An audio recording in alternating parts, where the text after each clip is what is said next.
오늘 우리에게 주신 하나님의 말씀은 신약성경 요한복음 11장 말씀입니다.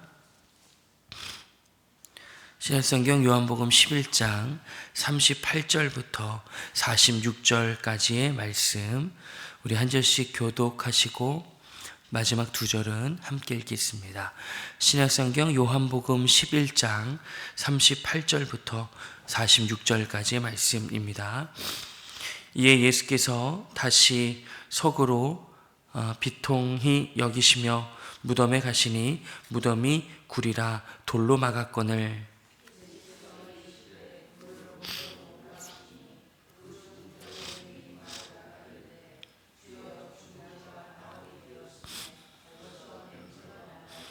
예수께서 이르시되 내 말이 내가 믿으면 하나님의 영광을 보리라 하지 아니하였느냐 하시니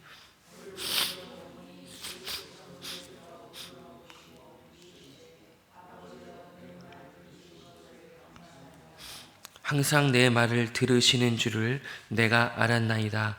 그러나 이 말씀 하옵는 것은 둘러선 무리를 위함이니 곧 아버지께서 나를 보내신 것을 그들로 믿게 하려 함이니이다.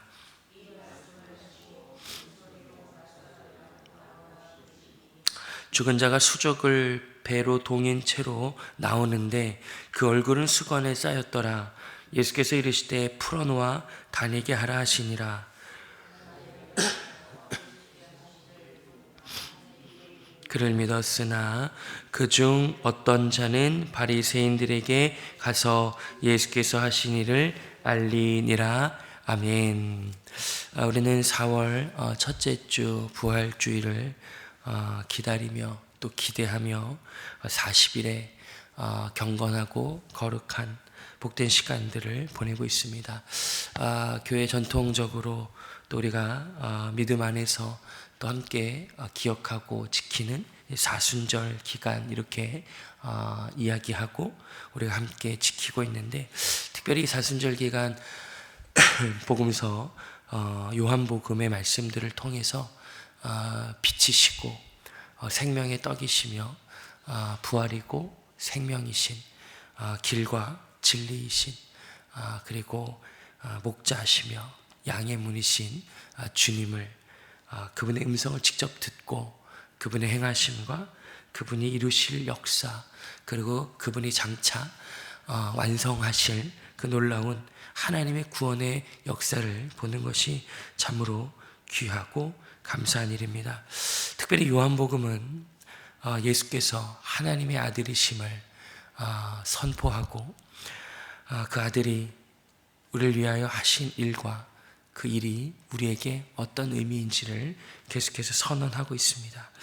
오늘 본문이 시작된 11장 1절에 보니까 베다니라는 곳에 예수님께서 사랑하셨던 그리고 참 친밀하게 지내셨던 마리아 그리고 마르다 그리고 그의 오라버니인 나사로가 있었다. 근데 나사로가 이제 죽을 병이 걸린 것이죠. 예수님께서는 그 소식을 들으시고 또 이틀을 유하십니다. 그리고 나서 11장 11절에 보면 예수님께서 나사로가 잠들었도다 내가 깨우러 가노라 이렇게 말씀하시고 나사로를 찾아오십니다. 눈물과 고통 중에 있었던 마리아와 마르다를 주님께서는 위로하여 주시고 예수님께서는 나사로에게 찾아오십니다. 네 오라비가 살아날 것이다. 나는 부활이요 생명이다. 나를 믿는 자는 죽어도 살겠고 살아서 나를 믿는 자는 영원히 죽지 않을 것이다 라고 말씀하시죠. 오늘 본문에 보니까 우리가 읽었던 본문을 보시면 이렇게 이야기를 하고 설명하는 것을 봅니다. 39절을 함께 한번 읽어보시죠. 39절입니다. 시작. 예수께서 이르시되 하시니 그 죽은 자의 누이 마르다가 이르되 주여 죽은 지가 나흘이 되었음에 벌써 냄새가 나나이다. 아멘. 예수님께서 무덤으로 찾아가시죠. 예전에 무덤들은 깊은 굴을 파고 이제 돌로 이제 막은 그런 형식의 무덤이었는데 예수님께서 돌을 옮겨 놓으라 이렇게 말씀하십니다. 그러니까 그 나사로의 가족인 마르다가 이렇게 대답하죠. 주님, 예수님, 죽은 지가 나흘이 되었습니다. 냄새가 납니다. 이렇게 이야기를 합니다. 요즘 시대에 우리는 과학과 의학이 상당히 발전되었습니다. 우리가 생각하는 것보다 훨씬 또 때로는 놀랄 정도로 뭐 병원에 가보면 소식을 들어보면 야, 언제 이렇게 의학이 발전됐을까? 가까운 사람이 그리고 당사자가 또 시술이나 수술을 받을 때 참 편리해졌구나. 참 놀랍구나. 예전에 비하면은 참으로 감사한 일들이 많다는 것을 압니다. 하지만 그때 당시 이제 의학과 과학이 상대적으로 이제 발전하지 못했기 때문에 사람들이 살고 죽고 하는 그런 경계와 명확한 사실을 판단하는 것이 조금 어려울 때가 많았습니다. 그래서 실제로 뭐 살았다라고 생각했지만 실제 그의 육체가 죽은 경우도 있었을 것이고 또 반대로 이제 우리 아버지가 우리 어머니가 내 형제가 육신의 생명을 다했구나라고 여겼음에도 불구하고 그들의 판단이 잘못되어서 그들의 과학적 근거가 빈약해서 죽은 줄 알았는데 죽지 않았던 상황에서 다시 그들이 보기에는 살아나는 이런 일들이 많았던 거죠. 그런데 구약 성경에도 그런 일들을 염두한 일들이 많이 있습니다. 예전에 이제 부정한 사람들, 죽었던 사람들을 진 밖으로 내어 보내고 끝났다 생각했는데 다시 찾아오거나 그런 일들. 오늘 마르다도 그런 상황 속에서 예수님께 말씀드리는 거죠. 예수님, 저희도 경험이 있습니다. 저희도 실수해서 죽은 사람이 아닌데 죽었다라고 실수로 판단해서 그런 실수 때문에 하루 이틀 지나고 다시 집으로 찾아오는 당황스럽지만 기쁜 그리고 때로는 너무나 놀라운 일들이 많은데 예수님, 죽은 지 나흘이 지났습니다. 저희가 아무리 실수를 많이 해도 나흘이 지났다는 것은 진짜 죽은 것입니다. 이렇게 얘기하는 거죠. 그리고 냄새가 납니다. 썩은 냄새가 진동합니다. 이미 끝났습니다. 늘상 말씀드리고 설명드리는 것은 마르다의 생각은 예수님 이미 늦으셨다는 거죠. 예수님, 조금만 더 빨리 오셨더라면. 예수님, 제가 소문 들어보니까 저희가 보낸 사람들의 이야기를 듣고도 이틀을 기다리셨다던데 그 이틀만 빨리 오셨더라면 예수님, 혹 예수님이 살리셨을지 모르겠습니다. 하지만 이미 끝났습니다. 섭섭하기도 하고 아쉽기도 하고 안타깝지만 냄새가 납니다. 이렇게 얘기를 하는 거죠. 예수님께서 거듭 말씀하십니다. 내가 생명이 이렇게 오고 가는 죽지 않은 상태, 생명이 이렇게 붙어 있는 상태에서만 내가 그를 살릴 줄 아느냐. 내가 명의로 이곳에 오지 않고 나는 죽음을 깨트리고 그 죽음 자체를, 그 죽음의 너희를 묶고 너희를 끝없이 죽음으로 이끌어가는 그 길들을 막아서서 그 죽음을 깨트려 새 생명으로 너희를 불러 나를 통해 영원한 생명이신 하나님께로 가게 할 것을 너희가 아직 모르느냐. 나는 단순히 목숨이 위태로운 자를 그저 살려내는 그 정도로 나는 너희들을 부르고 있지 않고 내가 온 이유, 내가 온 목적, 내가 십자가를 통해서 내 생명의 값어치를 내어서라도 획득하고 이룰 일은 그 정도가 아니다. 나는 늦지 않았다라고 예수님께서 말씀하시죠.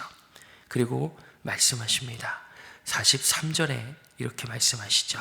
함께 한번 43절을 읽어보겠습니다. 시작. 이 말씀을 하시고 큰 소리로 나사로야 나오라 부르시니 아멘. 예수님께서 말씀하시죠. 다 듣게 말씀하십니다. 나사로야 나와라 라고 말씀하시죠. 하나님 앞에 기도하시고 나사로를 향해서 선포하십니다. 나사로야 나와라. 그가 44절에 보니까 수족을 배로 동인 채로 손과 발이 이제 묶인 상태로 아마 동동거리면서 어그적 거리면서 나왔을 것입니다. 오늘 본문을 많은 성경학자들은, 그리고 우리가 말씀을 많이 묵상하고 읽다 보면 주님께서 성경의 말씀들이 모든 구약과 신약들이 예수 그리스도를 향하고 있고 그분의 일하심과 그분의 행하심, 그를 통해서 우리에게 이루신 일들을 계속해서 말씀하시고 있다는 것을 알 수 있습니다. 어떤 한 목사님은 구약이 이제 영화를 볼 때 이제 화면이라면 신약은 그 화면 밑에 등장하는 자막으로 보십시오라는 아주 귀한 말씀을 해주셨던 것을 기억합니다. 우리가 영화를 볼 때 이제 화면을 보면서 이제 다른 언어로 제작된 영화는 이제 밑에 자막을 보게 되는데, 우리가 이 하나님의 역사, 예수 그리스도를 통한 구원의 그 나라, 하나님의 그 놀라운 통치를 볼 때에 구약의 화면과 신약의 자막을 통해 본다면 훨씬 더 우리 마음 가운데, 우리의 인생 가운데 말씀들이 더 명확하게 들려지고 보여지는 거죠. 에스겔 37장에 보면 에스겔이라는 선지자가 마른 그 골짜기, 그 들판 가운데, 골짜기 가운데 하나님께서 그를 데려가십니다. 그리고 그 골짜기에 있는 마른 뼈들을 보게 하시죠. 마른 뼈라고 하는 것은 생명이 없는, 이미 죽은, 오늘 본문의 표현으로는 죽은 지 나흘이 된, 냄새가 풀풀 나는 존재들이죠. 하나님께서 에스겔에게 말씀하시죠. 이 뼈들이 살 수 있겠느냐? 살아있느냐? 생명이 있느냐? 에스겔이 생명이 없다. 하나님, 마치 우리 이스라엘 백성들처럼 생명이 하나 없습니다. 이렇게 고백을 하죠. 하나님께서 에스겔에게 대언하라, 말해라, 생기가 불어오고 너희들이 살아나리라라고 선포하라고 하십니다. 에스겔 37장 7절에 보니까 이렇게 선언하고 있죠. 이에 내가 명령을 따라 대언하니 대언할 때에 소리가 나고 움직이며 이 뼈 저 뼈가 들어맞아 뼈들이 서로 연결되더라. 뼈에 힘줄이 생기고 살이 오르며 그 위에 가죽이 덮이나 그 속에 생기는 없더라. 그 이후에 이제 생기가 불어와 그들이 군대가 되는 그 역사가 에스겔 37장에 기록되어 있습니다. 에스겔이 대언하였던 그 말씀, 대언이라는 것은 대신 선포하다, 그죠? 그 하나님의 말씀을 에스겔을 통해서 선포된 거죠. 하나님의 말씀은 생명의 말씀이죠. 하나님의 말씀은 능력의 말씀이죠. 하나님의 말씀은 권위의 말씀이죠. 하나님의 말씀은 그 놀라운 역사를 이루는 말씀이죠.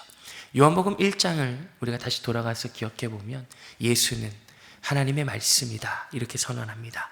예수님 자체가, 예수님의 사역이, 예수님의 그 걸음이, 예수님의 그 행하심이 하나님의 말씀 자체이죠.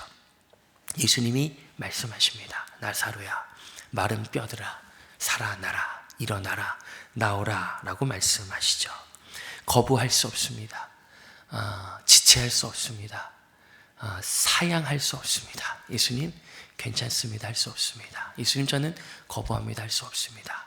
그 위엄과 그 권세와 그 능력과 그 힘과 그 놀라운 하나님의 말씀이 선포되자 그 누구도 이길 수 없었던 죽음이 항복하기 시작합니다. 그 누구도 다룰 수 없었던, 극복할 수 없었던, 이겨낼 수 없었던 죽음이 그 예수의 말씀 앞에, 하나님의 말씀 앞에 무릎을 꿇고 장악되기 시작합니다. 나사로가 나오죠. 사람들이 놀랍니다. 예수님께서 말씀하시죠. 풀어 놓아 다니게 해라. 내가 너희들을 찾아온 이유, 내가 내 생명을 걸어, 내가 너희들에게 내 생명을 주는 이유, 죽음과 사망의 수족에 묶여서 동동거렸던 너희들이 이제는 내 힘과 내 능력과 내 권세와 내 위엄의 말씀을 통해 너희가 자유케 되는 것, 어디로 자유케 된다고 주님께서 말씀하시죠? 하나님의 거룩하심과 하나님의 그 놀라운 사랑과 하나님의 은혜와 자비로 마음껏 뛰어갈 수 있는 자유를 얻었다라고 성경은 증언합니다.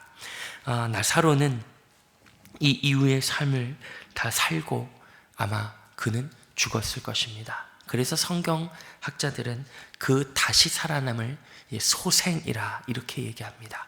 하지만 우리 주님께서는 십자가에서 죽으시고 부활하셔서 다시는 죽지 않는 부활, 영원한 생명을 확증하시고 잠자는 자들, 나사로처럼 우리 모두가 죄와 죽음의 굴 안에서 수정에 묶인 채로 잠자는 자였는데, 오늘 주님께서 나사로를 찾으러 가실 때 누구를 찾으러 간다 하셨죠? 잠자는 자를 내가 깨우러 간다 하시지 않습니까? 잠자는 자들의 첫 열매가 되셔서 당신이 죽고 부활하신 이후에 영원히 사시는 것처럼 우리를 그 나라로, 그 능력으로, 그 삶으로 살게 하시겠다라고 말씀하시죠. 오늘 우리의 주님의 능력의 말씀이 오늘 우리 가운데 임하였고 우리는 그 명령 앞에 서 있다라고 주님께서 약속하시죠. 여전히 죽음과 사망 가운데 있었던 자들, 그리고 그러한 우리들의 삶 속에 주님께서는 우리를 깨우러, 우리를 새롭게 하시러 찾아오십니다. 날마다 우리의 가정과 개인과 교회 공동체 가운데 우리를 찾아오시죠. 여전히 손과 발이 묶여서 그 묶인 발로는 예수님을 쫓아가지 못하기에, 그 묶인 손으로는 주님께서 허락해 주신 그 이웃들을 섬기지 못하기에 주님 우리를 찾아오셔서 계속해서 우리를 풀어 주십니다. 자유케 하시죠. 자유케 된 손으로 그 사랑하는 이웃들을 섬기기를, 자유케 된 그 발로 우리 주님의 길을 따라가기를 원하시죠. 근데 우리에게 주님께서 요구하시는 바가 있다고 오늘 말씀하십니다. 39절 말씀을 다시 한 번만 더 읽어보겠습니다. 39절입니다. 시작. 예수께서 이르시되 돌을 옮겨 놓으라 하시니 그 죽은 자인 누이 마르다가 이르되 주여 죽은 지 나흘이 되었음에 벌써 냄새가 나나이다. 아멘. 우리 주님께서 오늘 이 말씀을 듣고 이 말씀 앞에 우리의 삶을 내어두기로 결정하는 우리 모두에게 주님께서 오늘 명령하십니다. 돌을 옮겨 놓으라라고 말씀하십니다.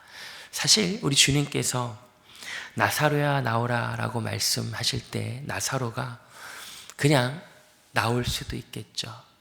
조금은 1차원적인 다소 유치한 예일 수도 있겠지만 나사로가 그냥 돌을 뚫고 나오게 하실 수도 있습니다. 주님이 못할 일이 없으시죠. 근데 이 죽은 자를 살리시고 억압한 자를 풀어주시는 그 부활의 생명으로 우리를 초청하실 때에 우리들에게 아주 작은 역할들을 주십니다. 돌을 옮겨 놓으라. 네가 그 돌을 옮겨 놓으면 좋겠다라고 그 놀라운 그 하나님의 역사 안에 우리를 부르십니다. 오늘 하루를 시작하는 우리들, 사순절을 보내며 부활절을 준비하는 우리들에게 오늘 주님께서 말씀하시죠. 그 돌을 옮겨 놓으라라고 말씀하십니다. 우리의 마음에 있었던 혹 불쑥불쑥 굳건히 올라오는 그 미움의 돌들을 주님께서는 좀 치워놓으라라고 말씀하십니다. 그 미움의 돌을 치워놓을 때 주님의 그 화평과 화해의 생명이 우리 가운데 자유롭게 일하게 되실 거죠. 하나님께서 우리들에게 말씀하시죠. 그 세속적인 가치, 천박한 물질주의를, 그 돌을 좀 치워놓으라라고 말씀하십니다. 그 돌들을 치워놓을 때에 우리 교회 가운데도 들어온, 그죠?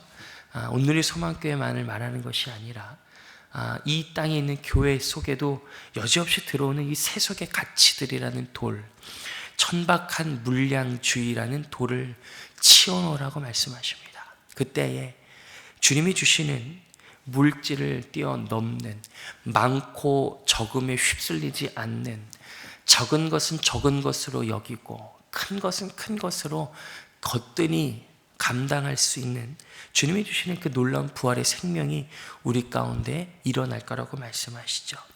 거짓의 그 돌을 이 정도는 괜찮잖아 라고 하는 그 마음들, 그 거짓의 돌을, 그 음란의 돌을, 폭력의 돌을 치워놓으라고 말씀하십니다. 주님, 제가 그 돌 치운다고 무슨 일이 있을까요? 이미 죽은 지 나흘이나 됐는데요. 주님께서 말씀하시죠. 나를 믿는 자는 죽어도 살겠고 살아서 나를 믿는 자는 영원히 죽지 않을 것이다. 그 돌을 옮겨놓아라. 그 안에 예수의 부활의 생명이 반드시 일어날 거라고 오늘 주님께서 약속하십니다. 그 돌 치우면 제가 창피당하는데요. 그 돌 치우면 왕따 되는데요. 그 돌 치우면 저 힘든데요. 주님께서 오늘 말씀하십니다. 죽지 않는다. 죽지 않는다. 너 그것으로 네 인생 망하지 않는다라고 말씀하십니다. 오늘 이 부활의 생명의 주님의 음성이 오늘 우리 가운데 들려옵니다. 돌을 옮겨 놓으라. 나사로야 나와라 라고 오늘 우리에게 말씀하십니다. 이 주님의 위엄과 능력과 생명과 권세의 말씀이 오늘 우리 각자에게 들려지기를, 사랑하는 우리 배우자와 우리 자녀들에게, 우리 사랑하는 교회 공동체에게 들려지고 있습니다. 이 말씀을 거부하고 미루지 마시고 오늘 이 새벽 이 주님의 음성 앞에 겸허히 우리 개인과 가정을 마주하시고 이 말씀을 통해서 돌을 옮겨 놓을 때에 우리 가운데 일어나는 주님의 부활의 생명을 누리는 저와 여러분들 되시기를 주님의 이름으로 축복하고 소망합니다. 아멘. 함께 기도하겠습니다. 하나님 아버지 감사합니다. 오늘 주님의 그 행하심과 그 말씀을 듣습니다. 우리가 여전히 치우지 못하고 있는 돌들을 옮겨놓게 하여 주옵소서. 그 속에서 드러나는 주님의 부활의 생명을 확인하며 누리는 믿음의 인생들 되게 하옵소서. 예수님의 이름으로 기도드립니다. 아멘.